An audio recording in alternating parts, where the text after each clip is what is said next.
उठो, जागो और तब तक नहीं रुको जब तक लक्ष्य प्राप्त नहीं हो जाता। नमस्कार, मैंने लक्ष्य श्लोक बात में आपका स्वागत करता हूं।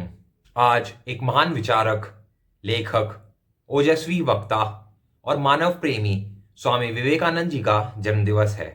आइए जानते हैं स्वामी विवेकानंद जी के बारे में। स्वामी विवेकानंद का जन्म 12 जनवरी सन 1863 को कलकत्ता में एक कायस्थ परिवार में हुआ था।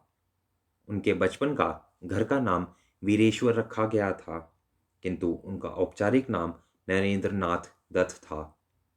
पिता विश्वनाथ दत्त कलकत्ता हाईकोर्ट के एक प्रसिद्ध वकील थे। उनकी माता भुवनेश्वरी देवी धार्मिक विचारों की महिला थीं। उनका अधिकांश समय भगवान शिव की पूजा अर्चना में व्यतीत होता था। सन 1871 में 8 साल की उम्र में नरेंद्र नाथ ने ईश्वर चंद्र विद्यासागर के मेट्रोपॉलिटन संस्थान में दाखिला लिया, जहां वे स्कूल गए।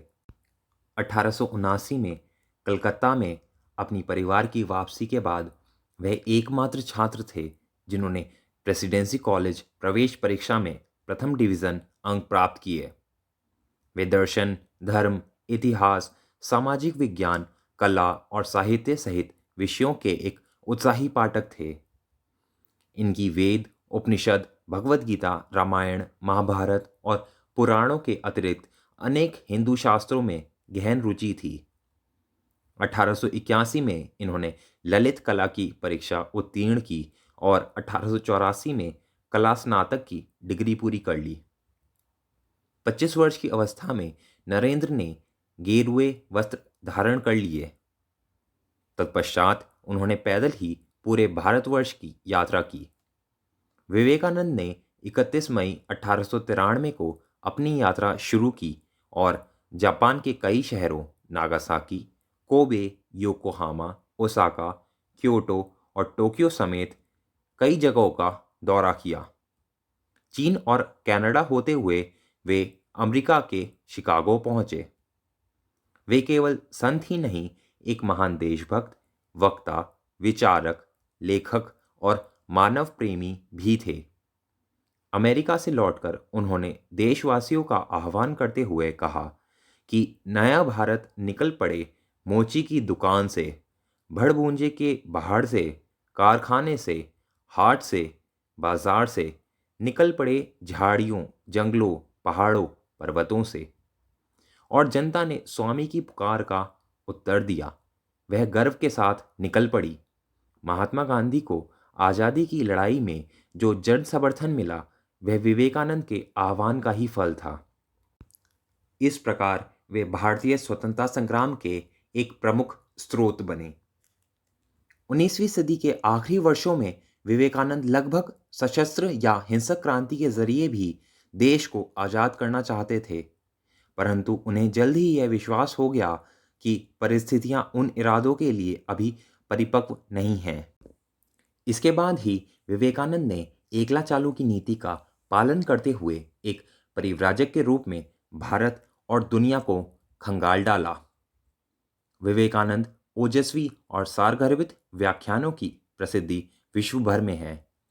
जीवन के अंतिम दिन उन्होंने शुक्ल यजुर्वेद की व्याख्या की और कहा, एक और विवेकानंद चाहिए यह समझने के लिए कि इस विवेकानंद ने अब तक क्या किया। उनके शिष्यों के अनुसार जीवन के अंतिम दिन 4 जुलाई 1902 को भी उन्होंने अपनी ध्यान करने की दिनचर्या को नहीं बदला और प्रातः 2 से 3 घंटे तक ध्यान किया और ध्यान अवस्था में ही अपने ब्रह्मरंध्र को भेद कर महासमाधि ले ली। बेलूर में गंगा तट पर चंदन की चिता पर उनकी अंत्येष्टि की गई। इसी गंगा तट के दूसरी ओर उनके गुरु रामकृष्ण परमहंस का 16 वर्ष पूर्व अंतिम संस्कार हुआ था।